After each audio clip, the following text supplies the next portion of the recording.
selesai.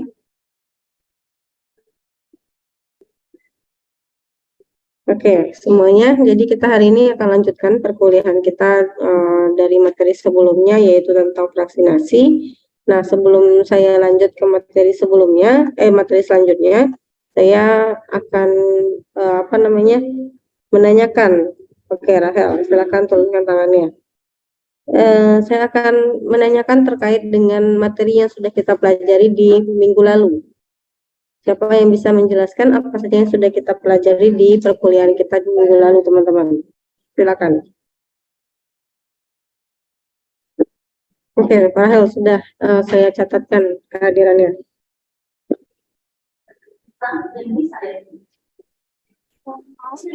Izin konfirmasi atas nomor hadir para sedang terkendala jaringan sedang ada di saya.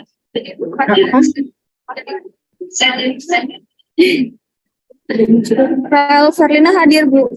Ya, silakan. Sedang terkendala di sinyal.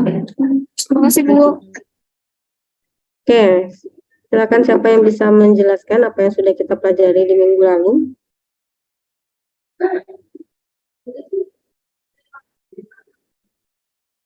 Saya pilih ya. Ardia Citra. Ardia Citra ada? Hadir, Ibu. Oke, silakan dijelaskan, Mbak, apa yang sudah kita pelajari di minggu lalu. Baik, Ibu. Jadi kemarin tuh belajar tentang alur isolasi bahan alam. Jadi sintesia itu kemarin ada 2 tipe, yang dikeringkan dan sintesia segar. Lalu sintesia itu perlu penghalusan, Bu, karena untuk memperluas permukaan. Selanjutnya itu belajar tentang selanjutnya itu belajar tentang vaksinasi, Bu. Jadi vaksinasi itu bisa cair, kalau ekstraksi itu terbatas hanya pada cair. Lalu vaksinasi itu sifatnya seni, jadi kita terserah ingin menggunakan metode mana aja, asalkan alasannya ada. Terus, apa lagi? Itu aja yang kita pelajari? Aku belajar tentang vaksinasi, Bu, dengan ultraviolet, X-ray, mass spektro. Jadi isolasi, terus belajar isolasi. Isolasi itu 1 tahap sebelum mendapatkan senyawa murni. Gimana tadi kita mensubvaksinasi dengan alat-alat tadi? Alat itu juga bisa dimulai dari maserasi, ekstrak cair, ekstrak, lalu kita vaksinasi bisa dilakukan dengan evaporasi, lalu didapatkan isolasi dan didapatkan isolat, Bu. Terus Oke, kalau bentar. ekstraksi itu Bentar, Ardia. Tadi disebutkan bahwasanya subvaksinasi dengan cara UV, ultraviolet, IR, dan lain sebagainya. kemarin itu dibahas Vaksinasi kayak tentang gitu. analisis kemurnian juga, Bu. Terus uji fitokimia, monitoring dengan KLT, analisis kemurniannya itu dengan KLT, Bu. Lalu belajar juga tentang istilah-istilah dalam ekstraksi seperti rafinat, ekstraktan. Selanjutnya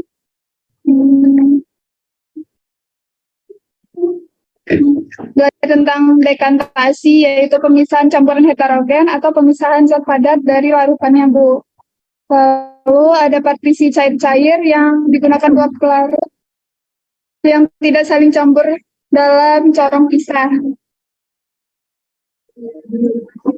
Terus belajar tentang koefisien partisi, di mana koefisien partisi itu suatu zat terlarut yang ditambahkan ke dalam larutan yang tidak saling bercampur.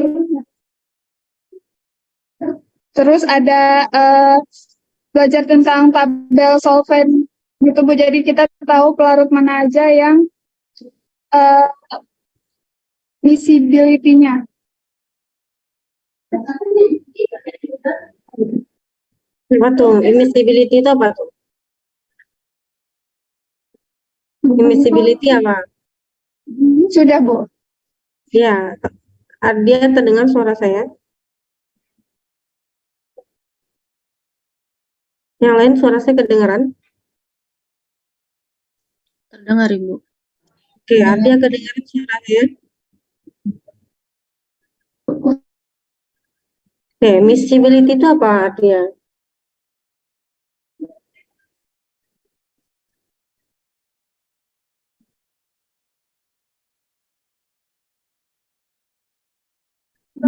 Kelaritan ya. Oke, tercampur gitu ya. Apakah dia tercampur atau tidak satu sama lain? Tadi tentang sufraksi itu agak salah gitu ya, terkait yang disampaikan sama Ardia, bahwasanya kita sufraksinasi itu nggak pakai UV, tapi analisisnya dengan UV, dengan IR, dengan yang lain-lain gitu. Jadi bukan alat untuk sufraksinasi itu bukan bukan yang tadi itu, bukan yang UVIR dan sebagainya, tapi alat untuk mengidentifikasi hasil subtraksi itu adalah dengan yang tadi, dengan yang disebutkan tadi. Itu ya, jadi jangan salah konsepnya terkait dengan pemisahan atau vaksinasi.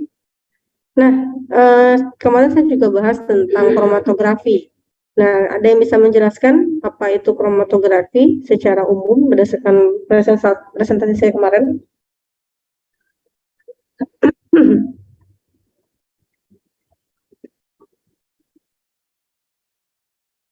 Nah, kalau tidak ada, saya mau oke, silakan Tiara. Iya, Ibu izin menjawab. Kalau kemarin itu kromatografi itu mempunyai prinsipnya, di mana prinsipnya itu pemisah senyawa untuk mengidentifikasi, memurnikan jumlah senyawa yang ada di dalam campuran senyawa tersebut. Ya, tadi siapa tadi lagi? Ada tambahan tadi? Oke, silakan Lulu. Iya Bu, izin menjawab. Jadi seingat saya itu kromatografi itu adalah salah satu teknik pemisahan. Salah satunya itu berdasarkan kepolaran, bisa berdasarkan afinitas juga begitu Bu. Oke, berdasarkan kepelaran atau afinitas. Dari jenis-jenisnya ada yang masih ingat? Apa saja Lulu? Jenis-jenis kromatografi tadi? Kromatografi lapis tipis, kromatografi kertas. Ya Bu, itu aja Bu. Oke, ya, Putri Aulia, apa lagi Putri? Ya, Bu izin menambahkan ada kromatografi kolom ya Bu. Satu aja. Iya Ibu. Oke, Tiara silakan ditambahkan. Iya, Ibu izin nambahin ada kromatografi eksklusi sama absorpsi, Bu. Sama pertukaran ion juga. Oke, terima kasih Tiara. Oke, itu sedikit pengantar kemarin ya dari materi kita hari ini mengenai kromatografi. Kita akan bahas di PPT selanjutnya ya. Kira-kira apakah sudah terlihat PPT-nya teman-teman? Sudah Ibu. Oke, jadi untuk pertemuan ke-6 seharusnya ya, bukan pertemuan ke-5. Jadi pertemuan ke-6 ini kita akan mempelajari mengenai isolasi senyawa dengan metode pemisahannya yaitu kromatografi. Karena materinya cukup padat gitu ya, jadi pertemuannya akan dibagi menjadi 2 kali pertemuan, di mana pertemuan hari ini kita akan bahas dulu mengenai konsep pemisahan berdasarkan kromatografi dan kromatografi lapis tipis. Kemudian di minggu depan kita akan pelajari mengenai kromatografi kolom dan HPLC. Jadi gitu ya. Jadi teman-teman ini sebenarnya materi pengulangan juga ya dari mata kuliah di kimia farmasi. Jadi harapannya dengan teman-teman mengulang kembali, teman-teman bisa memahami lebih jauh mengenai bagaimana konsep pemisahan dengan menggunakan kromatografi. Khususnya adalah kromatografi yang akan kalian pakai pada saat praktikum komputer kimia. Ya. Nah, untuk referensi saya pakai dari 3 literatur ini, ada Analytical Chemistry, Chromatography, dan Chromatography and Separation. Nah, ini kita lewatkan aja ya. Nah, jadi kromatografi itu apa, teman-teman semuanya? Kromatografi itu adalah suatu metode, gitu ya. Jadi metode untuk memisahkan komponen senyawa. Jadi ada banyak senyawa-senyawa yang memiliki pepolaran yang berbeda-beda. Kemudian mereka akan berpisah gitu ya, atau akan terpisah berdasarkan perbedaan afinitas dari masing-masing senyawa tadi, berdasarkan karakteristik dari masing-masing senyawa tersebut. terhadap apa? Terhadap dua fase. Jadi dalam kromatografi itu ada yang disebut dengan fase diam, yaitu fase yang tidak bergerak gitu ya, fase yang bertindak untuk memisahkan senyawa atau yang disebut juga dengan stationary phase, dan ada fase gerak. Nah, fase gerak ini yang akan membantu proses pemisahan. Jadi dia akan membawa senyawa-senyawa tadi menuju tempat akhir dia. Apakah dia akan ditampung kembali pada kromatografi kolom atau dia akan mencapai batas tertentu gitu ya kalau pada kromatografi lapis tipis. Nah, nama lain dari fase gerak itu disebut dengan mobile phase. Nah, kalau teman-teman lihat di sini di sebelah kanan gitu ya gambar ya, bahwasanya sampel itu awalnya berwarna hijau gitu ya. Jadi awalnya senyawa itu berwarna hijau, kemudian ketika kita tambahkan fase gerak ke dalamnya, ini ada mobile phase gitu ya, maka akan terbentuk pita baru yang berwarna orange. Nah, terbentuknya pita-pita ini itu bisa menjadi indikasi bahwasanya telah terjadi pemisahan komponen-komponen ternyawa yang ada di dalam metode kromatografi kita. Nah, di sini ada timbul warna orange dan ada yang warna hijau. Nah, keterangannya pada yang bagian berwarna orange, dia memiliki interaksi yang kuat. Kira-kira menurut teman-teman semuanya, kalau dia berada pada posisi yang di sini, kira-kira bagaimana kepolaran dari senyawa tersebut? Coba, kira-kira apa menurut teman-teman semuanya? Berdasarkan konsep yang tadi ya, dia akan berpisah berdasarkan interaksinya atau berdasarkan ketertarikannya pada salah satu fase. Kira-kira apa kepolaran dari yang berwarna orange? Tadi materi yang sudah saya sampaikan di minggu lalu. Apaan?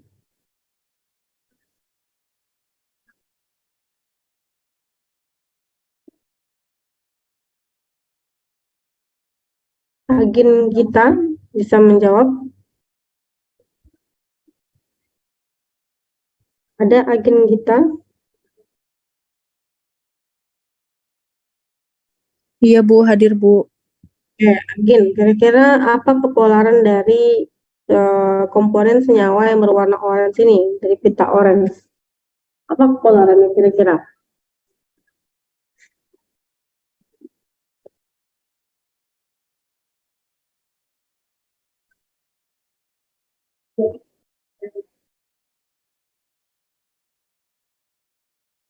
Bagaimana Agin? Tinggal dijawab saja. Menurut Agin bagaimana? Dari materi kuliah yang sebelumnya ya, di materi kuliah dengan Bu Winnie atau Pak Aziz, kira-kira apa? Bagaimana kepolaran dari senyawa yang berwarna oranye ini? Bagaimana Agin? Dia ini ya Bu, mengikuti fase geraknya gitu ya Bu. Mengikuti fase geraknya? Kayaknya Bu. Kenapa? Kayaknya. Kenapa dia mengikuti fase gerak? Kenapa Agin bisa berkata seperti itu? Pasti ada alasannya ya. Apa alasannya?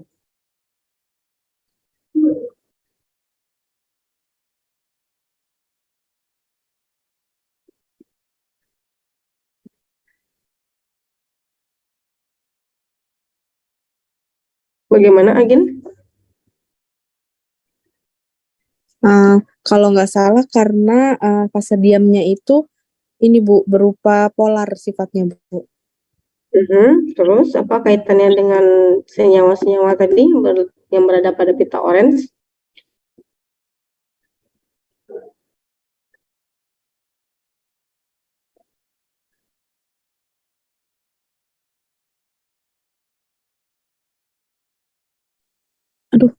Iya Bu, jadi senyawanya itu mengikuti sifat fase diamnya itu Bu.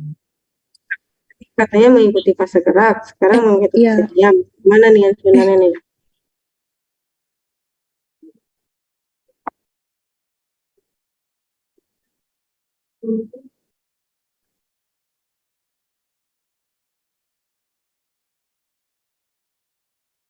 Maksudnya ini Bu, mengikuti fase diamnya yang berupa apa tadi namanya silika gel Bu. Kenapa dia mengikuti fase diam, Agin?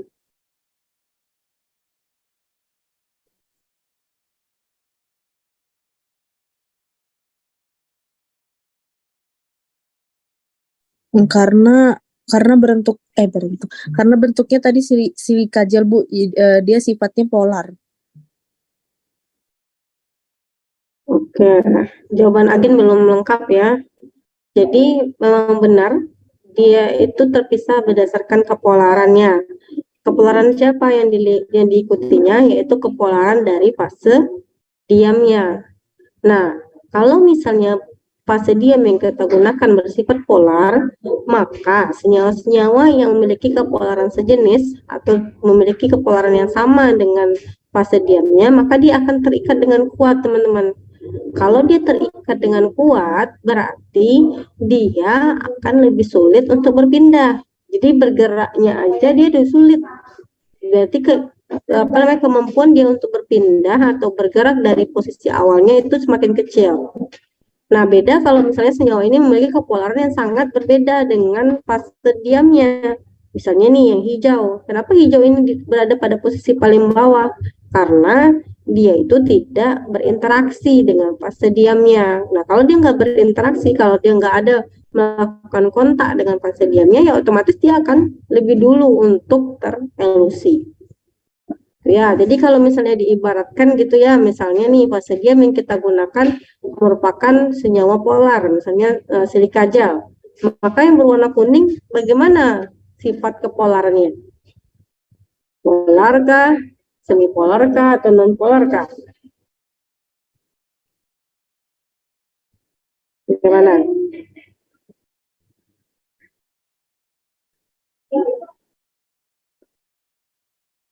Bagaimana Agin berdasarkan penjelasan saya tadi?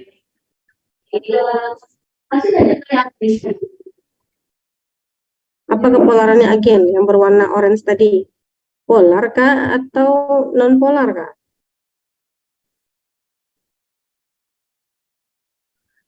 Polar Ibu.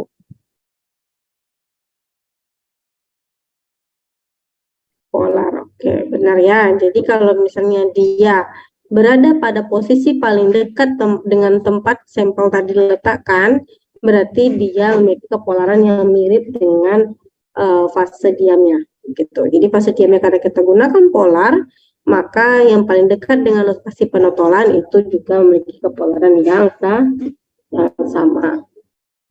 Oke, kita lanjut.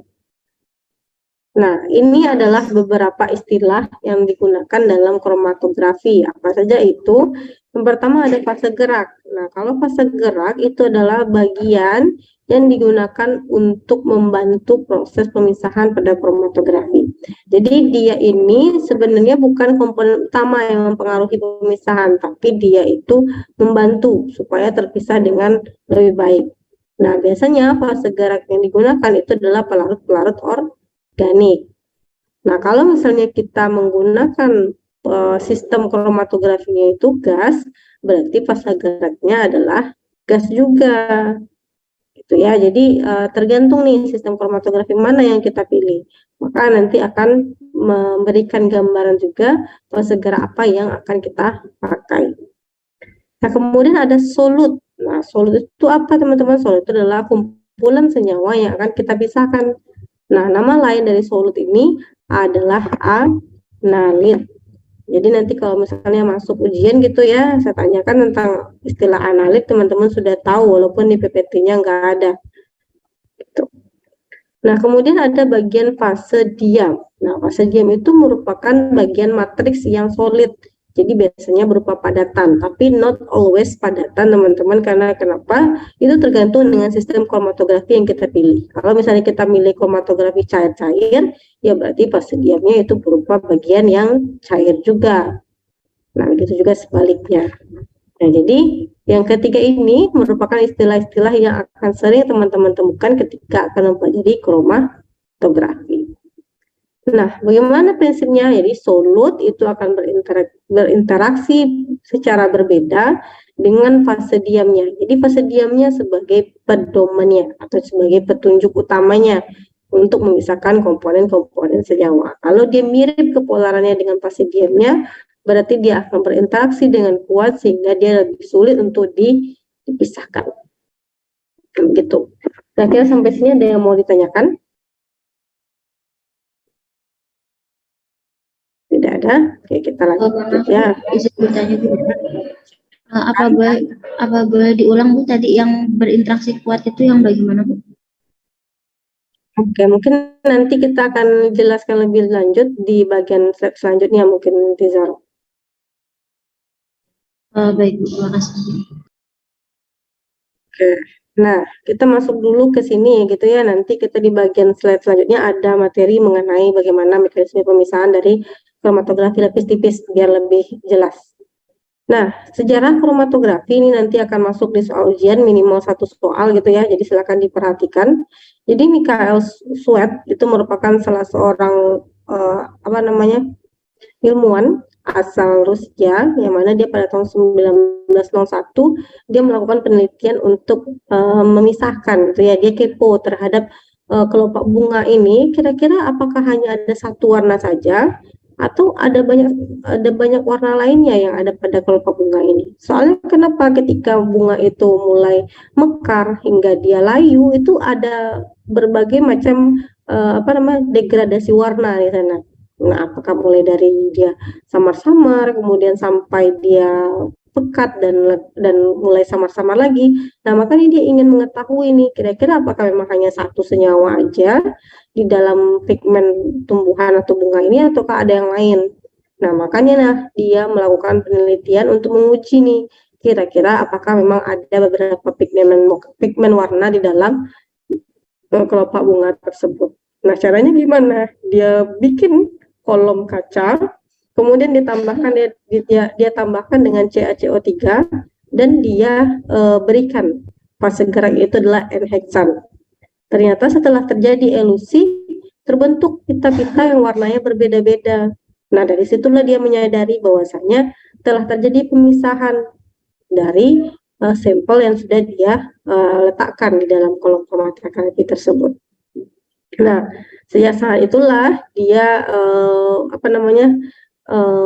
membuat suatu kata untuk metode pemisahan tersebut dengan katanya adalah kromatografi yang berasal dari bahasa Latin gitu ya, dari dua kata bahasa Latin yaitu chroma yang berarti warna dan graphein yang berarti menulis. Nah, selain itu, di dalam sejarah kromatografi gitu ya, pada tahun 1903 dia menemukannya, penelitiannya dimulai pada 1901, namun ini ditemukan pada 1903. Kemudian 1938 oleh Ismail Novsa dan Sarah Schreiber, ya susah ya di spelling ya, itu menemukan kromatografi lapis tipis. Kemudian Martin and Singer itu menemukan bagaimana cara melakukan efisiensi pada pemisahan dengan menggunakan kolom kromatografi. Kemudian juga dia mengembangkan kromatografi cair. Kramer itu melakukan pemisahan berdasarkan kromatografi gas padat. Martin dan James itu memisahkan senyawa pada metode kromatografi gas cair, dan Huber serta Hulsman itu memperkenalkan teknik kromatografi cair kinerja tinggi. Nah, jadi nanti ini di ujian akan ada satu soal gitu ya mengenai sejarah kromatografi. Jadi silakan dipersiapkan. Nah, kita masuk kepada klasifikasi dari jenis-jenis kromatografi berdasarkan metode pemisahan yang digunakan. Nah, di sini ada 5 gitu ya, ada 5 metode pemisahan atau 5 mekanisme pemisahan pada kromatografi. Yang pertama ada adsorpsi. Nah, apa itu adsorpsi, teman-teman? Adsorpsi, oke, sebelum saya masuk kepada penjelasannya, mungkin saya mau tanya dulu, apa beda adsorpsi dengan absorpsi? Satu pakai D, satu pakai B. Ada yang bisa menjelaskan? Apa beda ad dan ab? Oke, silakan Hanifah.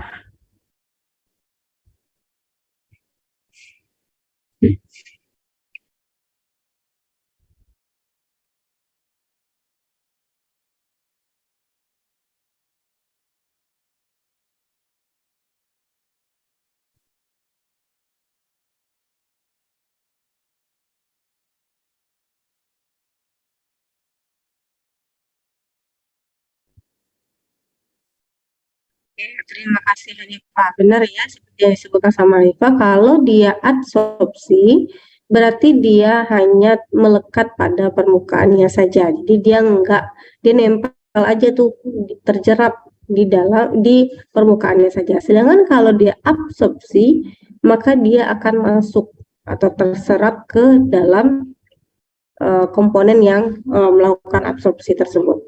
Nah, jadi ingat ya, jadi mereka itu atau senyawa-senyawa yang ingin kita pisahkan tadi dia hanya melekat pada permukaan dari fase diamnya saja, pada silika gel saja. Jadi dia nggak masuk ke dalamnya. Gitu. Jadi prinsip pemisahan dengan menggunakan adsorpsi ini adalah pemisahan senyawa-senyawa yang tidak memiliki ion atau non-ion, kemudian dia punya kepolaran. Jadi nggak hanya polar aja ya, non-polar juga bisa dipisahkan. Dia punya kepolaran. Jadi itu syarat untuk pemisahan dengan menggunakan adsorpsi. Nah, kemudian ada istilah yang kedua adalah partisi. Sebenarnya adsorpsi dan partisi itu mirip, teman-teman. Kalau adsorpsi itu biasanya digunakan atau merupakan istilah pemisahan yang padat, yang fase diamnya padat dengan fase geraknya yang cair. Sedangkan kalau partisi, fase diamnya cair dan fase geraknya juga cair. Tapi prinsip pemisahannya mirip, cuman namanya aja, istilahnya aja yang beda. Nah, apa bedanya? Kalau partisi itu dia berdasarkan kelarutan relatif. Jadi karena dia tadi fase diamnya cair dan fase geraknya juga cair, maka kedua-duanya berperan nih. Jadi kalau misalnya fase bagian mana di antara kedua fase tadi yang memiliki kepolaran yang mirip dengan sampelnya, dengan analitnya atau dengan solutnya, maka dia akan berada di fase tersebut. Itu kalau partisi. Sedangkan kalau adsorpsi itu tergantung dari fase diamnya. Kalau misalnya fase diamnya mirip kepolaran dengan analitnya atau dengan sampelnya, maka dia akan lebih lama tertahan atau lebih lama berada di fase diamnya.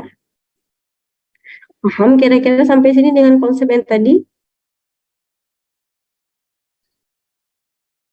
Oke, silakan Putri. Iya Ibu, mohon maaf Bu, boleh dijelasin ulang nggak Bu yang tentang adsorpsi tadi yang bergantung dengan fase diam? Tadi ketinggalan Bu. Oke. Kalau adsorpsi, kita itu berpatokan pada fase diamnya. Jadi, kalau misalnya sampel kita itu, senyawa kita tadi, atau analit kita, atau solut kita itu punya kepolaran yang mirip dengan fase diamnya, berarti dia akan lebih lama tertahan di fase diam. Gitu. Sedangkan kalau partisi, tadi dua-duanya berpengaruh. Bagian mana di antara kedua fase ini, fase gerak kah atau fase diam kah, yang memiliki kepolaran yang mirip dengan analitnya. Jadi misalnya nih, analitnya itu bersifat polar, maka dia kalau misalnya fase diamnya bersifat polar juga, maka dia akan masuk tuh ke fase diamnya. Atau kalau misalnya nih, fase analitnya itu bersifat non-polar, kemudian fase geraknya juga non-polar, berarti dia akan masuk ke fase gerak. Itu bedanya. Karena tadi satu sistemnya kelarutan, satu sistemnya pemisahan berdasarkan patokannya tadi adalah fase diam. Gimana, Putri? Tadi Putri ya? Iya Ibu, baik Bu, terima kasih Bu. Oke. Nah, seperti yang sudah saya jelaskan di minggu lalu gitu ya, bahwasanya untuk sistem kromatografi itu sendiri ada dua sistem, teman-teman. Oh, boleh silakan Cantika. Cantika mau bertanya? Bu. Hah? Gimana? Maaf Bu, tadi kepencet. Oke, jadi seperti yang sudah saya jelaskan di minggu lalu gitu ya, bahwasanya sistem kromatografi itu ada dua. Yang pertama ada sistem normal atau fase normal dan ada fase terbalik. Bedanya di mana? Bedanya pada kepolaran dari fase diam yang kita gunakan. Kalau misalnya dia fase normal, maka fase diam yang kita gunakan itu lebih polar dibandingkan fase geraknya. Karena dia bersifat lebih polar, maka umumnya senyawa-senyawa yang dipisahkan itu adalah yang non-polar. Nah, saya tanyakan lagi nih ke teman-teman. Kalau kita pakai kromatografi fase normal, maka senyawa yang memiliki kepolaran maka senyawa-senyawa yang berada pada posisi paling atas pada kromatografi lapis tipis itu adalah senyawa-senyawa yang mana, teman-teman? Ada plat KLT nih. Senyawa yang berada pada posisi paling atas ini, itu kepolarannya bagaimana? Apa kepolarannya? Kalau kita gunakan fase normal. Yang paling atas senyawa yang bagaimana? Boleh, Rifa, silakan. Baik Bu, izin menjawab. Mohon maaf apabila salah. Fase yang atas itu fase itu Bu, yang apa non-polar Bu. Benar. Non-polar ya, yang paling atas ya. Karena kenapa? Tadi saya sebutkan senyawa yang berada pada posisi paling dekat dengan posisi penotolannya atau yang paling dekat dengan posisi tempat fase gerak yang itu diberikan, maka dia memiliki kepolaran yang mirip dengan fase di diamnya. Berarti karena ini jauh dari posisi penotolannya, maka ini yang berlawanan kepolarannya. Berarti inilah non-polar.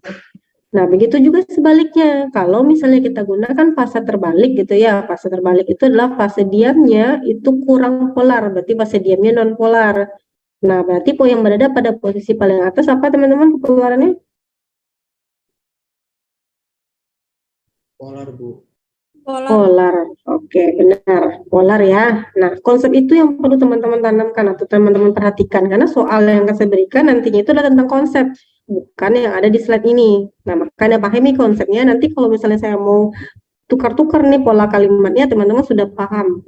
Gitu ya. Jadi jangan lupa, kalau dia fase normal, itu fase diamnya lebih polar dibandingkan fase geraknya, dan biasanya digunakan untuk memisahkan senyawa-senyawa yang bersifat non-polar. Sedangkan kalau misalnya dia fase terbalik, maka fase diamnya itu bersifat kurang polar atau yang bersifat non-polar, sehingga senyawa-senyawa yang bersifat polar itu akan berada pada posisi paling atas. Berarti dia yang banyak kita pisahkan.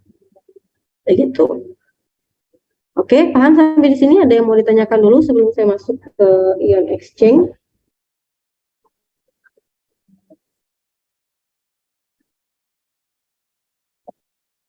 Oke, paham ya kayaknya ya. Kita lanjut ke pemisahan ion.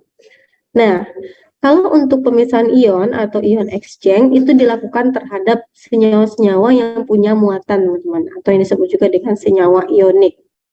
Nah, kalau senyawa ionik itu terbagi dua gitu ya. Ada yang anion atau yang bermuatan negatif, ada yang kation atau yang bermuatan positif. Prinsipnya kebalikan dari partisi dan adsorpsi. Kalau partisi dan adsorpsi dia suka yang sejenis atau dia suka yang mirip dengan dia, sedangkan kalau misalnya ion exchange dia suka yang berlawanan jenis. Jadi kalau misalnya nih sampel yang kita pakai atau analitnya itu bersifat anion, itu ya, maka fase diamnya biasanya itu merupakan yang bermuatan positif. Jadi dia selang-seling tuh, positif dan negatif dia pasti akan saling suka. Begitu juga dengan yang sistem kation, fase diamnya yang bermuatan negatif, maka yang akan melekat itu adalah yang bersifat kation. Oke, paham ya sampai di sini ya? Oke, kemudian kita masuk ke eksklusi ukuran atau size exclusion chromatography atau nama lainnya adalah gel permeation chromatography. Di mana kalau gel permeation chromatography ini sistem kromatografinya itu menggunakan fase diam yang memiliki pori-pori, teman-teman. Jadi ada banyak pori di dalam fase diamnya. Jadi fase diam itu misalnya bentuknya bulat, kemudian ada pori lagi itu di dalam sini, ada pori ke sini, ada pori ke sini. Nah, molekul-molekul yang berukuran besar itu kan nggak muat di dalam pori-pori ini, maka dia akan lewat di antara molekul-molekul fase diamnya, sehingga dia akan terelusi lebih dahulu. Jadi dia akan keluar, molekul-molekul besar yang akan keluar duluan. Sedangkan molekul-molekul kecil, semakin kecil ukurannya, maka dia akan semakin jauh perjalanannya. Kenapa? Karena dia akan masuk ke setiap pori yang ada pada fase diam tersebut. Nah, makanya karena dia suka singgah-singgah ke tempat yang lain gitu ya, atau suka berhenti-berhenti melewati ganggang kecil, jadinya dia semakin lama keluarnya dibandingkan temannya tadi yang lewat jalan tol lurus saja. Gitu. Jadi kalau pada eksklusi ukuran, mereka yang memiliki muatan memiliki ukuran yang lebih kecil itu akan lebih lama terelusi atau akan lebih lama keluar dari sistem kromatografi tadi. Oke, ada yang mau ditanyakan dulu? Sudah paham sampai di sini? Kalau sudah silakan mengangguk teman-teman.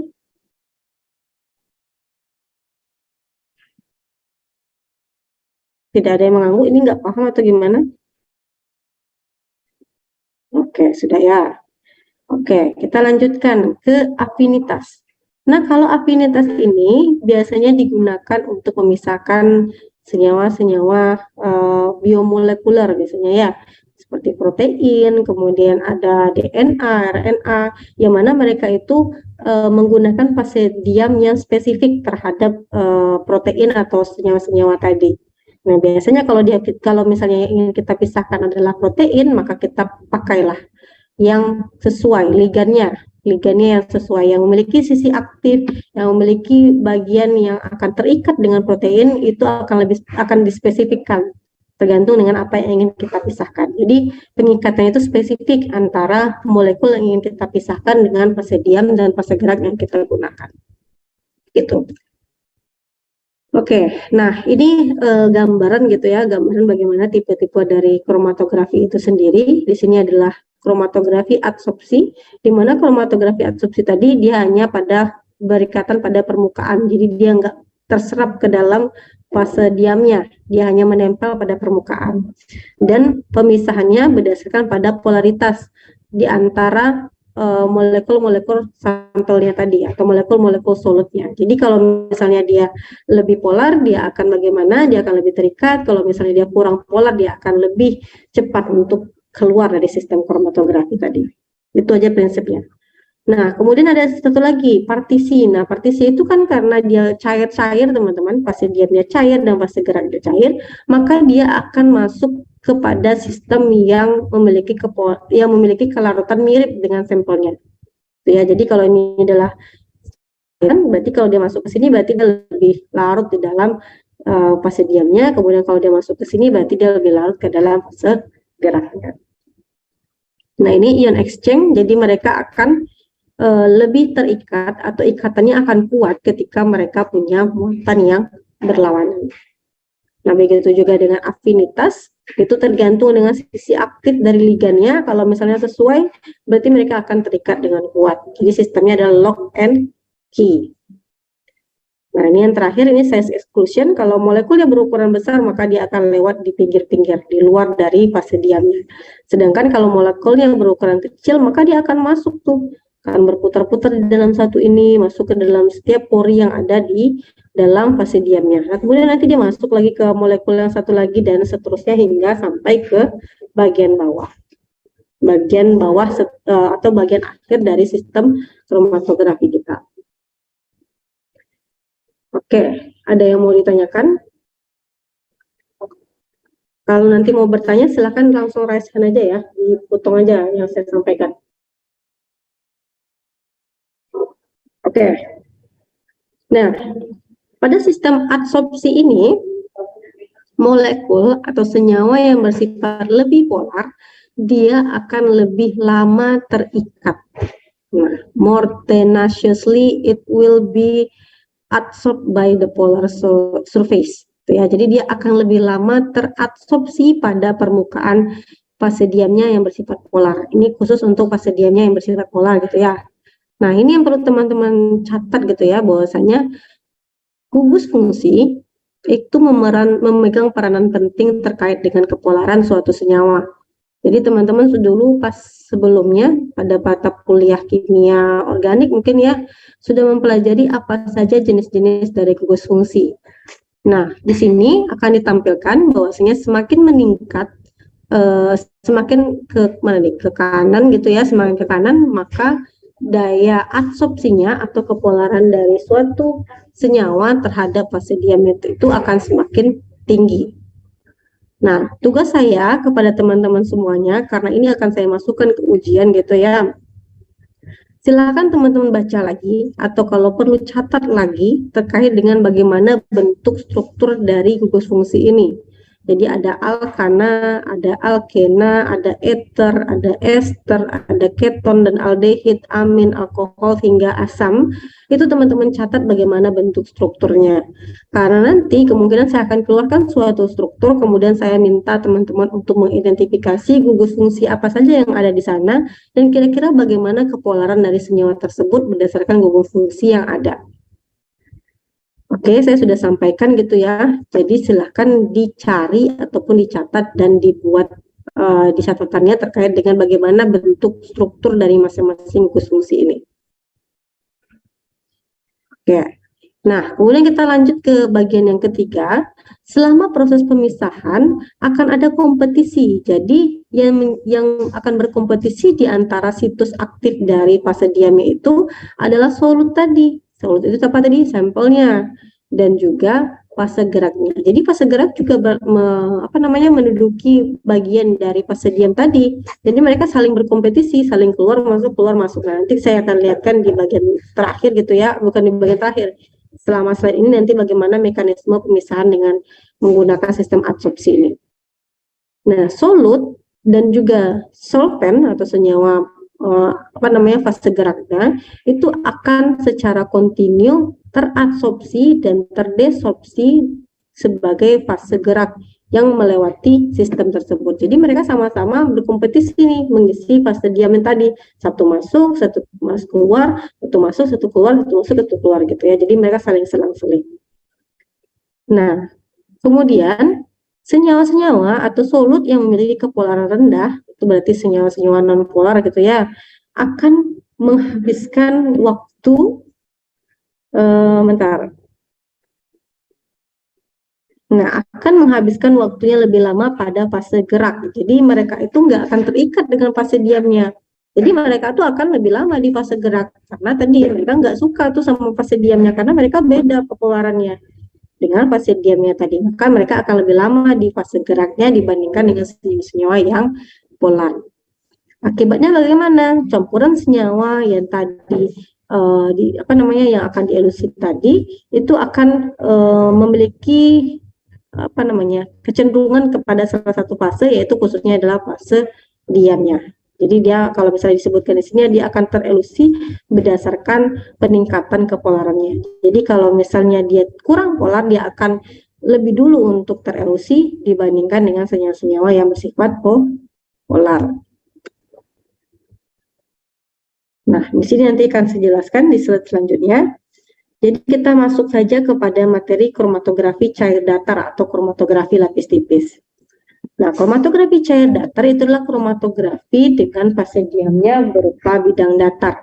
Jadi kita tuh pakai bidang datar, beda dengan kromatografi kolom itu pakai ditempatkan secara vertikal gitu ya. Jadi ada gaya gravitasi yang membantu proses pemisahannya. Sedangkan kalau ini kebalikannya, karena kan posisi kromatografi lapis tipis itu adalah datar dan kemudian arah alirannya itu adalah melawan gravitasi.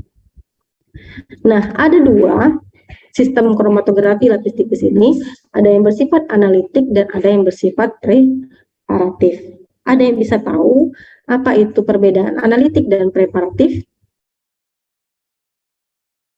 Ini teman-temannya pada kemana semua? Hanya 39.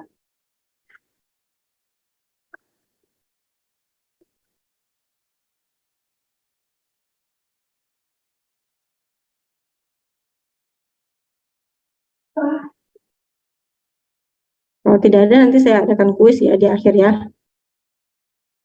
Oke, silakan siapa nih bagusnya nih? Saya pilih dulu ya Cantika, karena Cantika tadi Cantika udah ya? Belum ya? Loh, kok Cantika ada di sini? Bukannya Cantika di kelas B ya tadi ya? Atau Cantika ada dua? Dua, Bu. Oh, ada dua. Oke, silakan Cantika.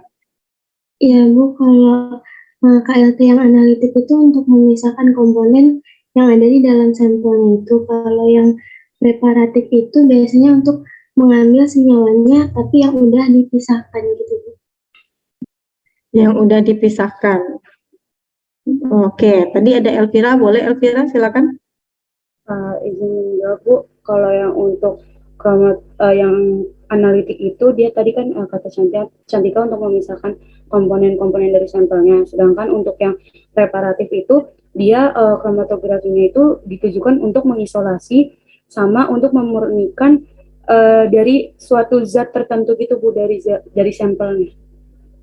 Oke, benar ya. Jadi analitik itu kita ingin memantau. Jadi analitik itu kita tidak ambil lagi senyawanya, kita hanya memantau apakah memang sudah terjadi pemisahan atau belum. Sedangkan kalau pada preparatif, noda yang muncul atau noda yang sudah terpisah itu bisa kita ambil atau kita kerok gitu ya, kita ambil, kita pisahkan noda yang sudah terpisah tersebut, kemudian bisa kita larutkan lagi dengan pelarutnya dan kita dapatkan senyawa yang sudah terpisah tersebut. Tuh ya, jadi preparatif itu benar untuk isolasi, sedangkan analitik itu adalah untuk pemantauan saja, untuk analisis. Ini kenapa jadinya kayak gini? Oke. Nah, jadi fase diam itu terbagi menjadi berapa nih? Menjadi dua ya teman-teman. Ada dua bagian dari fase diam itu. Ada yang sebagai penyangga dan ada yang sebagai adsorben. Nah, kalau dia sebagai penyangga, bukan sebagai penyangga ya, ada dua komponen dalam fase diam itu, ada penyangga dan ada adsorben. Kalau penyangga biasanya mereka itu memiliki jenis yang bermacam-macam. Nah, kalau yang teman-teman lihat di laboratorium gitu ya, yang pernah teman-teman pakai, itu penyangganya adalah aluminium. Sedangkan ada jenis lain, misalnya dengan menggunakan kaca atau dengan menggunakan plastik, tapi mereka itu punya kelebihan dan kekurangannya masing-masing. Kalau kaca biasanya dia lebih inert, lebih bagus, tapi dari sisi maintenance-nya itu agak kurang teman-teman. Karena kenapa kaca itu mudah pecah gitu ya. Sedangkan kalau plastik ada kemungkinan adanya interaksi dari pelarutnya, apakah dari sampelnya itu bisa berinteraksi dengan plastik tadi. Nah, kemudian kalau adsorben itu ada berbagai macam jenisnya, ada silika gel, ada alumina, ada kiselgur, ada selulosa. Nah, mereka ini masing-masing punya punya spesifisitas masing-masing. Jadi kalau silika gel itu biasanya yang paling banyak kita gunakan. Sedangkan alumina itu ada jenis-jenis senyawa-senyawa apa yang bisa dipisahkan. Di sini di slide selanjutnya ada saya bahas. Oke, ini teman-temannya pada kemana? Ketuanya siapa sih? Akmal ya, Akmal. Silakan dikabari teman-temannya Akmal. Kalau nggak nanti sampai bikin kuis nanti di akhir. Oke, yang ini adalah jenis-jenis fase diam yang biasa digunakan gitu ya. Ada silika gel. Kalau silika gel itu biasanya bisa memisahkan hampir semua jenis dari senyawa-senyawa yang ada. Biasanya senyawa-senyawa tersebut syaratnya hanya satu, dia memiliki kepolaran. Kalau misalnya dia punya kepolaran, dia bisa diisolasi atau dipisahkan dengan menggunakan silika gel. Kemudian ada aluminium oksida. Nah, aluminium oksida ini apa? Yaitu senyawa-senyawa basa. Jadi apa contohnya? Ada alkaloid, ada amin, ada steroid, ada terpen, ada aromatik, alifatik hidrokarbon, dan lain sebagainya. Jadi dia bisa memisahkan senyawa-senyawa yang memiliki gugus basa gitu ya. Kemudian ada apa lagi? Ada selulosa. Selulosa itu bisa memisahkan asam amino dan turunannya, ada pewarna makanan, karbohidrat. Kemudian ada kiselgur itu ada bisa memisahkan karbohidrat, aflatoksin, herbisida, tetrasiklin. Kemudian ada amida, ada fenol, ada flavonoid, ada nitrocompound. Kemudian silika gel itu ternyata juga punya variasi yang bermacam-macam. Ada yang dia terikat dengan amino, ada yang dia terikat dengan gugus cyano, ada dia yang terikat dengan gugus diol, dan lain sebagainya. Kemudian ada silika gel fase terbalik teman-teman. Jadi dia nggak menggunakan silika gel, tapi dia ganti dengan RP18 atau C18, ada C8 dan ada C2. Nah, ini menyebabkan kalau dia fase terbalik, fase diamnya tadi bersifat non-polar. Gitu ya. Contohnya apa? Kalau misalnya non-polar berarti dia bisa memisahkan asam lemak, kapsaicin, dan lain-lain sebagainya. Nah, ini nanti silahkan dibaca karena ini juga akan saya masukkan ke dalam salah satu ujian atau tes atau kuis di minggu depan ya. Oke, sampai di sini kira-kira ada yang mau ditanyakan?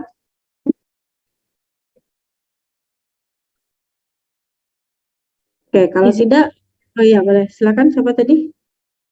Saya Bu Salsabila Wita, Bu, dengan NIM 120. Izin bertanya, Bu. Yang tadi yang RP atau reverse pass itu gimana ya, Bu, mekanismenya? Dia bisa mengubah apa tadi? Agak ketinggalan, Bu, mohon maaf.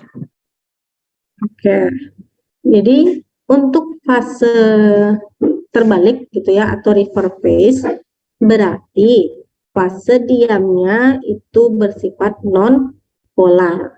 Kalau fase diamnya bersifat non polar berarti dia digunakan untuk memisahkan senyawa-senyawa yang bersifat polar gitu ya. Kebalikan dari yang fase normal tadi. Kalau fase normal tadi fase diamnya itu bersifat polar, maka senyawa-senyawa yang berada pada posisi paling atas gitu ya atau yang lebih dulu terpisahkan adalah senyawa-senyawa yang berbeda kepolarannya dari fase diamnya.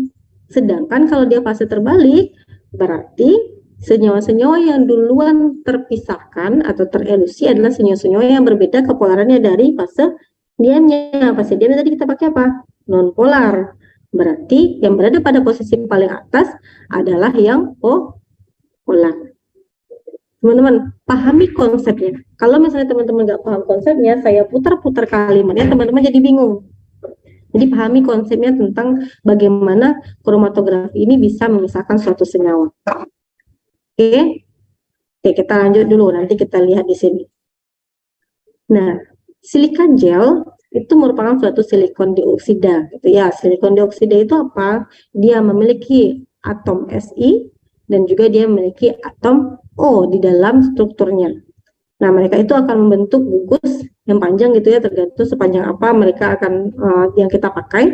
Yang mana mereka ini awalnya tidak aktif, teman-teman, kalau hanya silikon dioksida saja. Nah, jadi bagaimana mereka bisa aktif? Yaitu ketika mereka berinteraksi membentuk ikatan hidrogen. Jadi gugus atom O pada permukaannya tadi itu akan berinteraksi dengan atom H dari air. Jadi di apa namanya? Di lingkungan kita ini kan banyak kelembapan gitu ya. Jadi karena banyak kelembapan jadi ada air. Nah, air inilah nanti yang akan berinteraksi dengan gugus silikon dioksida tadi membentuk silanol. Jadi dari awalnya seperti ini menjadi seperti ini, teman-teman. Nah, jadi ada OH pada permukaan dari gugusnya tersebut. Nah, gugus silanol ini merupakan titik aktif dari permukaan silika gel. Nah, akan tetapi tidak baik juga kalau misalnya gugus silanol ini terlalu banyak, teman-teman. Jadi harus ada selang-seling gitu. Ada gugus OH-nya awalnya, kemudian ada gugus O aja, ada gugus OH-nya saja. Makanya sebelum kita melakukan pemisahan atau sebelum kita menggunakan plat KLT, kita perlu terlebih dahulu mengeringkannya dengan menggunakan oven. Jadi kita keringkan dulu dengan oven, tapi nggak perlu juga sampai semua gugus hidrogennya tadi atau silanolnya tadi hilang. Cukup apa namanya, kalau di sini ditentukannya bahwasanya aktivasi KLT itu adalah pada suhu 120 derajat selama 30 menit. Nah, gitu. Karena kenapa? Kalau misalnya tidak ada sama sekali airnya, maka tidak aktif itu gugus silanolnya. Sedangkan kalau terlalu banyak juga jadinya tidak aktif juga, karena tadi sisi aktifnya tadi sudah dipenuhi dengan apa namanya, dengan gugus silanol atau dengan gugus OH di sana. Itu ya. Jadi perlu diperhatikan mengenai pemakaian dari plat KLT tadi dalam melakukan pengujian. Nah, korelasinya kemana? Korelasinya itu kepada aktivitas adsorben atau yang disebut juga dengan indeks Brockman. Nah, indeks Brockman ini terlihat pada tabel yang teman-teman lihat, dan seperti yang sudah saya jelaskan sebelumnya, kalau dilihat di sini gitu ya, dari aktivitas 1 sampai aktivitas 5, kira-kira mana aktivitas yang paling baik berdasarkan pertimbangan yang sudah saya sampaikan sebelumnya? Ada yang bisa menjawab?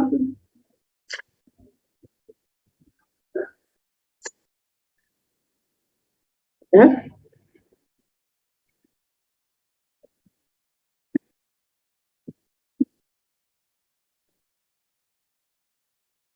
Tidak ada, saya panggil Desi Rahmawati. Desi ada? Ada Ibu. Oke, silakan Desi.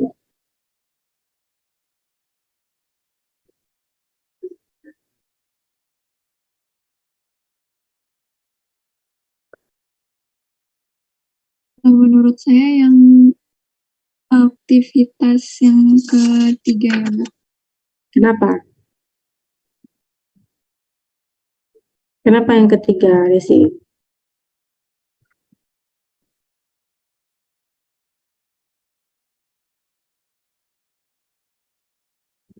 Pasti ada alasannya kan? Masa nggak ada alasan?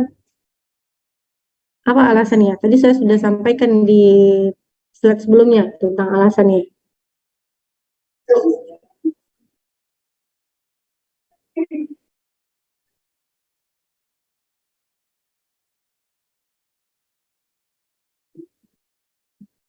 Karena yang mengikuti peningkatan spesifik antar ligan itu ya, Bu. Bagaimana? Mengikuti Kaitannya dengan gugus peningkatan silanol ya. mengikuti pengikatan spesifik antar protein ke ligan itu, Bu. Kenapa tiba-tiba protein kelikan itu sudah slide keberapa itu? Sudah jauh sekali tertinggalnya tadi itu. Slide yang barusan saya jelaskan. Apa korelasinya antara aktivitas indeks Brockman ini dengan dengan aktivasi dari gugus silanolnya?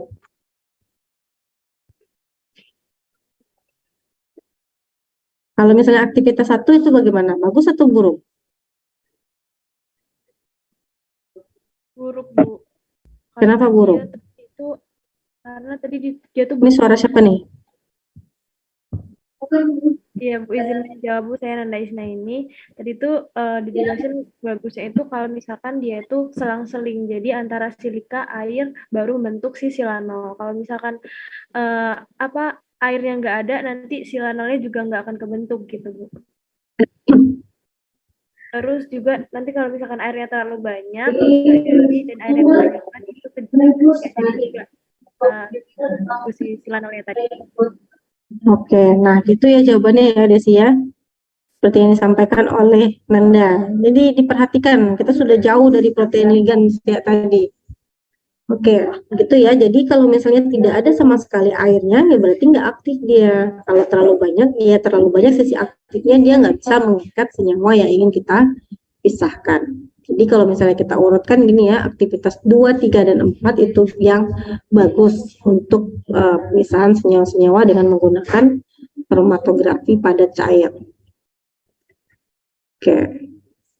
Nah, ini adalah proses pembuatan silika gel ya, teman-teman. Jadi silika gel itu terbentuk dari kombinasi antara sodium silikat yang dilarutkan ke dalam air, kemudian kita tambahkan larutan asam seperti HCl 1 molar gitu ya. Kemudian kita aduk dia. Nah, proses presipitasi tadi itu akan membentuk suatu silika gel. Jadi kalau misalnya saya tanya silika gel itu terbuat dari apa, terbentuk dari apa, teman-teman nggak bingung lagi gitu ya. Kalau saya tanyakan nanti di ujian. Oke, jadi silika gel itu dibuat dari proses presipitasi dari sodium silikat dengan penambahan asam. Ya, nah saya akan lihatkan video ini. Mungkin saya mau izin sebentar ke toilet, jadi silakan teman-teman tonton terlebih dahulu video cara pembuatan KLT silika gel. Nanti akan saya tanyakan apa yang sudah teman-teman lihat di videonya.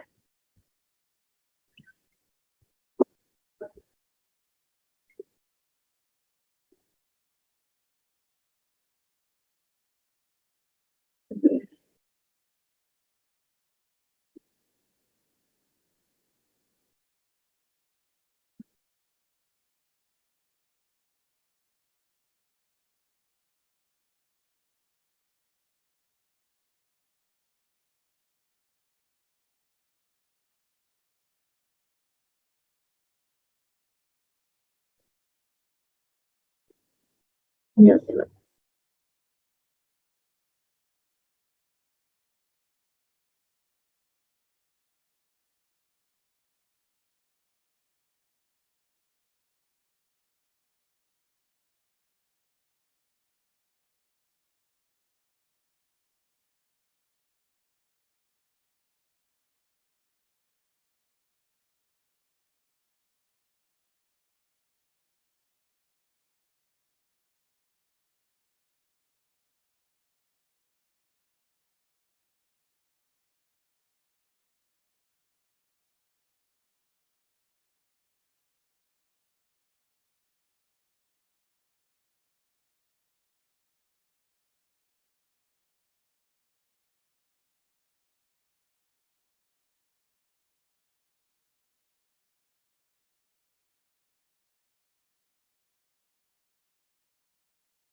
barusan?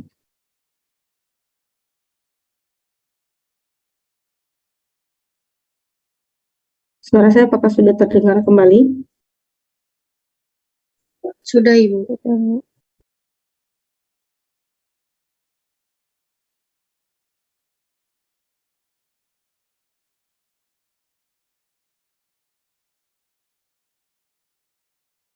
Halo?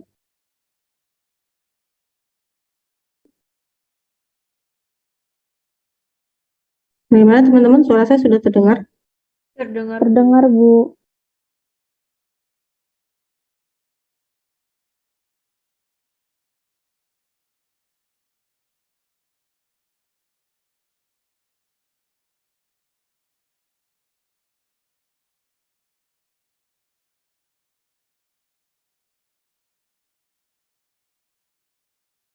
Oke, suara saya sudah terdengar?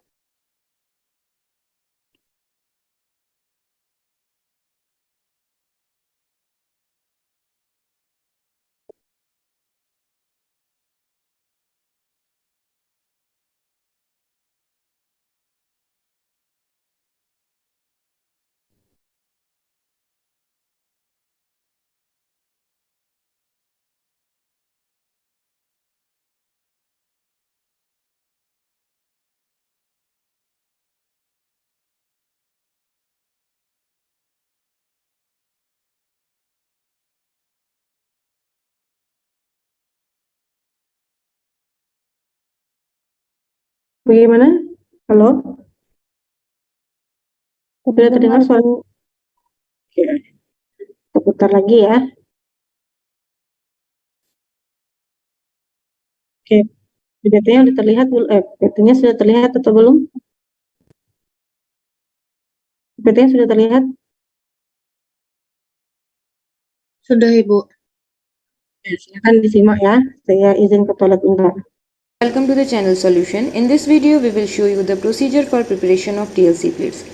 TLC plates means thin layer chromatographic plate of which one side is coated with adsorbent. The most common adsorbents are silica, alumina. Here we have taken silica gel G as adsorbent. For the preparation of TLC plates, first we have to prepare slurry of silica gel G by mixing 1 part of the silica gel G with 2.5 part of distilled water. It means if you have taken 1 gram of silica gel G, then mix it with 2.5 ml of distilled water to prepare slurry. Here we have taken 5 gram of silica gel G into the glass mortar pestle and then add about 12.5 ml of distilled water and then mix it with the pestle to prepare slurry. Mix it properly to make sure that there are no lumps. Then after mixing, transfer the slurry into the clean dry beaker and by using glass rod make the slurry homogeneous. With the help of pipette, pour small amount of the slurry on the clean dry glass plate and then move the plate around to spread the slurry uniformly over the glass plate and to form thin uniform layer of adsorbent of about 0.2 to 0.3 mm thick. Make sure that there should not be any uneven spot on the plate and remove the excess slurry over the plate. Similarly, you can follow the same procedure to coat the big size glass plate with the slurry. These TLC plates can be used for analytical study. It is used to identify the components of a mixture and also to check the purity of the sample. Move the glass plate so that the slurry get uniformly coated over the glass plate. You can see that the slurry is uniformly coated over the glass plate. After uniformly coating the slurry, then dry these plates at room temperature. After drying the plate at room temperature, then finally place the dried plate in hot air oven for about 1 hour at 100 to 105 degrees Celsius to activate them. After 1 hour, remove the plate from the oven. Now our TLC plates are ready for analytical study. It is very important to note that always use forceps to handle the TLC plates.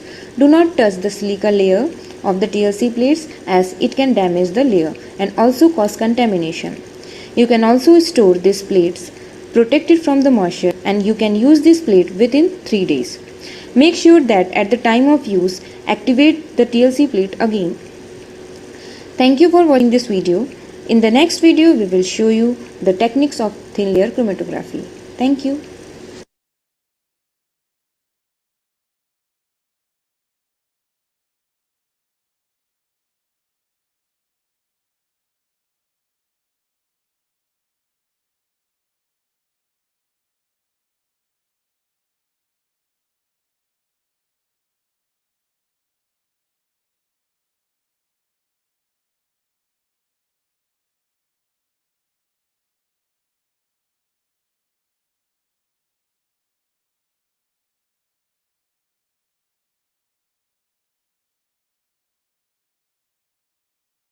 Oke, udah ya.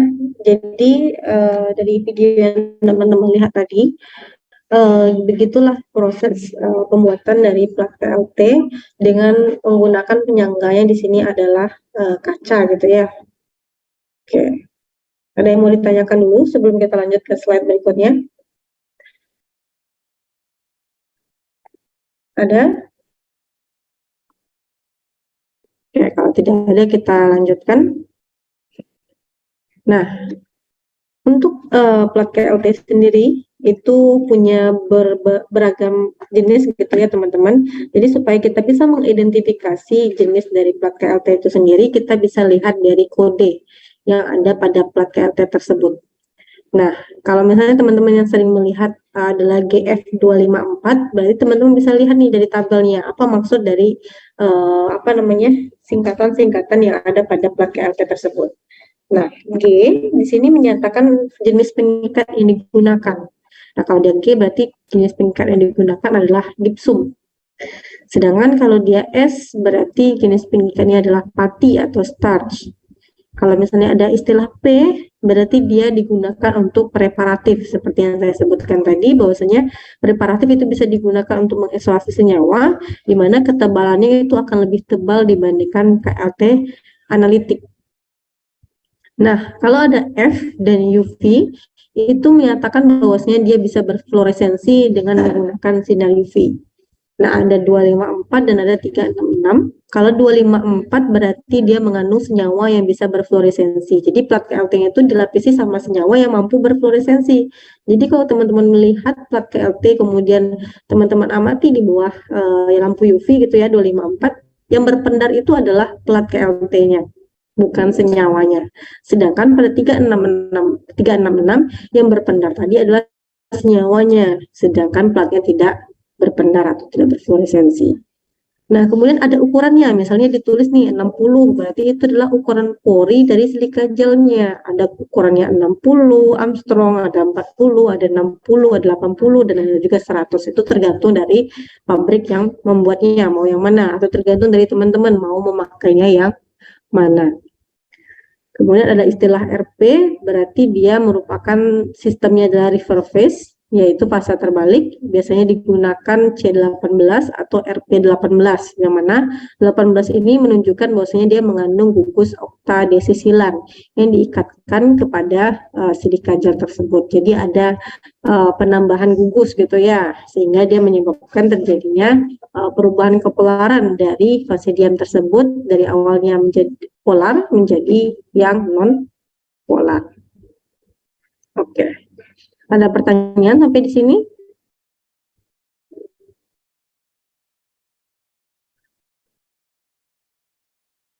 Suara saya masih terdengar jelas? Masih, Bu.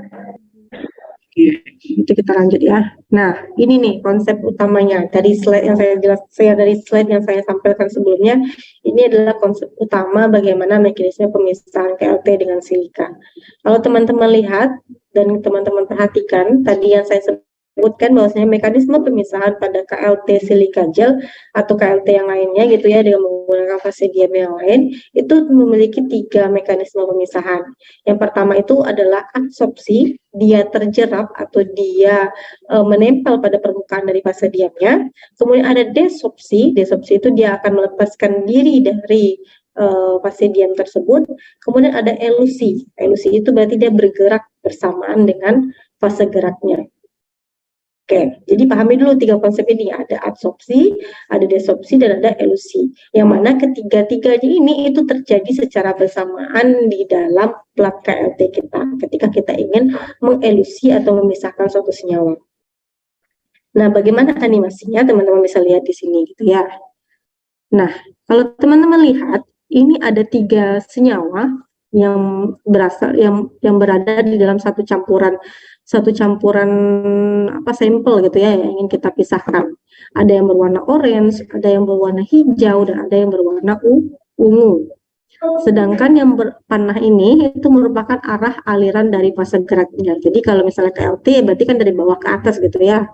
Kemudian yang berwarna biru ini itu adalah penyangganya, sedangkan yang berwarna putih ini adalah adsorbennya atau fase geraknya, misalnya silika gel kah, alumina kah, dan lain sebagainya.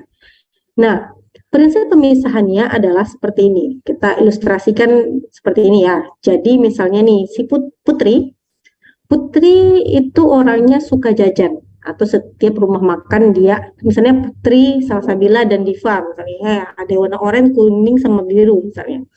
Kalau Putri, karakternya dia suka jajan. Mereka bertiga ini ingin ke mana, misalnya ke Jakarta, misalnya ya. Kalian bertiga itu ingin pergi ke Jakarta. Kemudian, tapi si Putri itu suka jajan. Jadi setiap rumah makan dia singgahi. Kemudian, siapa lagi? Diva misalnya. Diva ini nggak suka jajan. Jadi Diva akan fokus aja tuh ke tujuan akhirnya ke Jakarta. Sedangkan Salsabila itu orangnya tengah-tengah. Suka jajan dan kadang-kadang nggak suka jajan. Ya tergantung moodnya mau kayak gimana. Nah, kira-kira yang duluan nyampe ke Jakarta siapa? Diva berarti kan, karena Diva nggak suka jajan. Nah, makanya Putri yang suka jajan, yang suka berhenti-berhenti ke tempat rumah makan itu, diibaratkan dia itu adalah yang molekul yang yang mirip kepolarannya dengan Basidium tadi. Sedangkan Diva yang tidak peduli dengan makanan atau jajanan tadi, ya dia akan lebih duluan sampai. Nah, coba teman-teman lihat nih ilustrasinya. Kita lihat ya. Bentar, kenapa dia tidak bergerak? Bentar, aku tidak mau bergerak dia.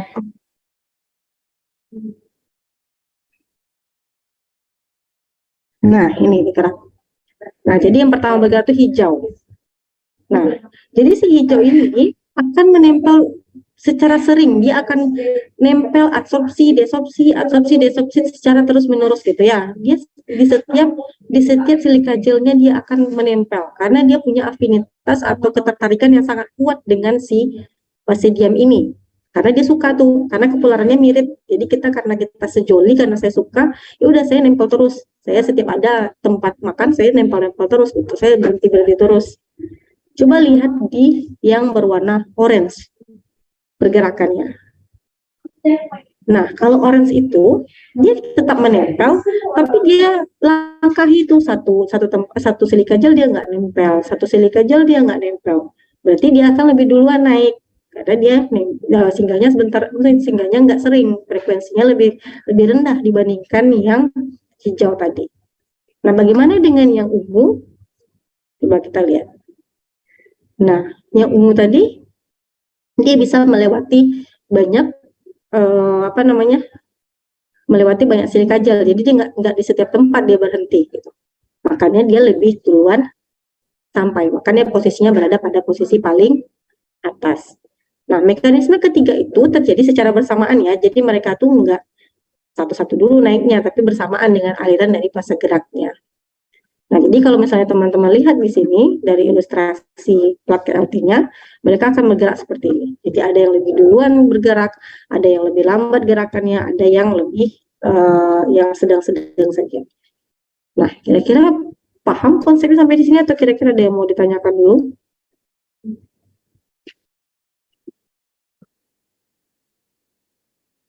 Jadi berdasarkan afinitasnya terhadap fase geraknya. Bagaimana dia dengan fase gerak tersebut?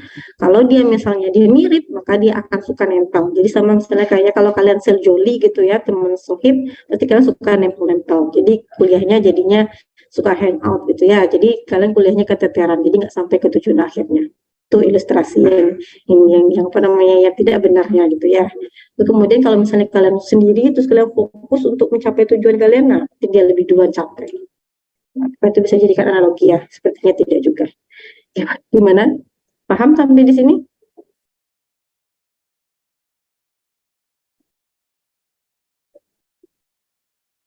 Paham atau tidak? Kalau paham silakan mengganggu, atau kalau misalnya ada yang mau bertanya, monggo saja. Tadi dari kelas B banyak yang bertanya.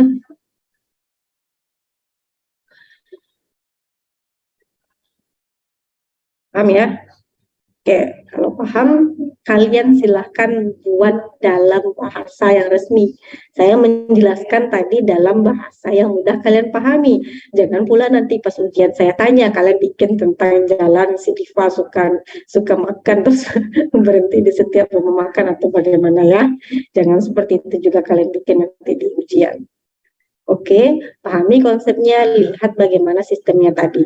Kalau dia mirip kepolarannya dengan fase diamnya, maka dia akan lebih sering berinteraksi atau beratraksi dengan fase diamnya. Sedangkan kalau misalnya dia berbeda, maka dia tidak akan terlalu sering. Frekuensinya untuk berinteraksi itu lebih sedikit dibandingkan yang yang kepolarannya mirip.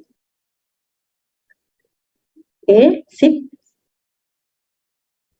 Ya, tidak ada, saya lanjutkan. Jadi, penjelasan kata-katanya seperti ini, analit yang sifatnya mirip dengan fase diam, maka dia akan lebih lama tertahan atau terabsorpsi, sehingga gerakannya menjadi lebih lambat.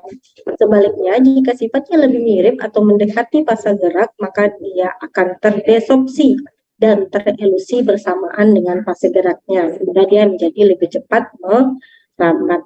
Kalau saya nggak ngasih ilustrasi kepada kalian, mungkin kalian bingung-bingung ini maksudnya gimana. Tuh akhirnya kalian hafalkan saja tuh materinya. Oke, ada yang mau ditanyakan? Oke, kalau tidak ada kita lanjut. Nah, kita lihat ke sini. Tadi saya sudah sebutkan bahwasanya gugus fungsi itu mempengaruhi bagaimana kepolaran suatu senyawa. Nah, jadi selain jenis gugus fungsinya, ada lagi tuh yang mempengaruhi kepolaran dari suatu senyawa tersebut. Jadi struktur senyawa itu kan kompleks ya. Jadi ada beberapa gugus fungsi di sana yang biasanya menempel pada struktur utamanya. Jadi saya minta teman-teman untuk membuatkan bagaimana struktur dari masing-masing gugus fungsi ditambah dengan yang ini ya. Yang bagian mana nih? Bagian kiri ya, bagian kiri ya. Ini juga dicari nanti bagaimana bentuknya. Nah, karena dalam suatu struktur senyawa itu nggak hanya ada satu gugus fungsi, maka mereka itu biasanya berikatan dengan posisi tertentu. Nah, apa saja posisinya? Biasanya ada orto, ada meta, atau para, dan juga ada para gitu ya. Ada 3 bentuk susunannya. Kalau orto, dia bertetangga, teman-teman. Jadi misalnya di sini nih posisi awalnya. Nah, dia bertetangga, bersebelahan. Nah, itu disebut posisi orto. Tapi kalau dia meta gitu ya, kalau dia meta, berarti posisinya itu ada satu bagian yang tidak ada gugus fungsinya. Jadi misalnya nih antara ini dengan yang di sini, nah itu merupakan antara ini gitu ya dengan posisi yang di sini itu adalah posisinya meta. Jadi ada bagian yang tidak ada gugus fungsinya. Sedangkan kalau para dia akan bertolak belakang atau berada pada posisi yang berlawanan. Begitu. Nah, kalau kita susun kepolarannya, maka senyawa yang memiliki posisi orto gitu ya gugus fungsinya, maka dia itu lebih kurang polar dibandingkan yang memiliki posisi para. Karena kenapa? Kalau dia berada pada posisi para, maka dia akan terikat nih gugus fungsinya. Semua gugus fungsinya itu akan terikat dengan gugus silanolnya, gitu. Ya, jadi kalau misalnya saya kasih lihat nanti struktur, kemudian saya berikan posisi dari gugus fungsinya, teman-teman harus tahu nih, ini masuk polar, ini masuk kategori lebih polar, kurang polar, atau bagaimana. Itu ya, sudah paham? Oke, silakan Nanda. Ya Bu, izin bertanya Bu, tadi yang para itu yang polar atau yang gimana Bu? Lebih polar, jadi semakin ke sini itu semakin lebih polar dia. Oh iya Bu, makasih Bu. Jadi ini dari kurang polar, ini yang lebih polar. Ada lagi?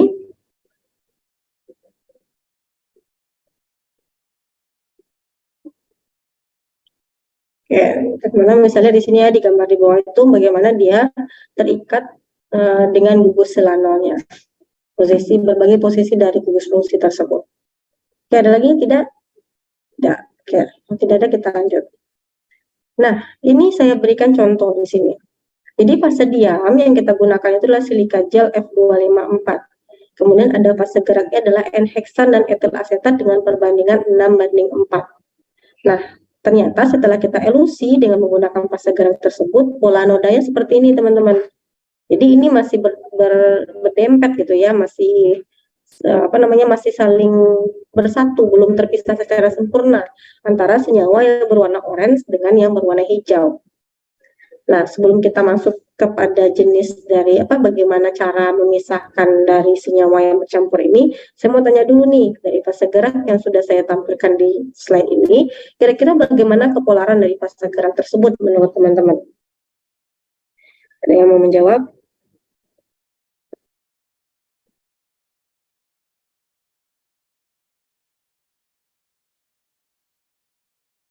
Oke, boleh Regif, silakan Regif. Izin menjawab, Bu. Jadi fase geraknya itu non-polar, Bu. Oke, non-polar. Kenapa non-polar Regif? Karena N-heksannya komposisinya lebih banyak, Bu, dari etilasetat.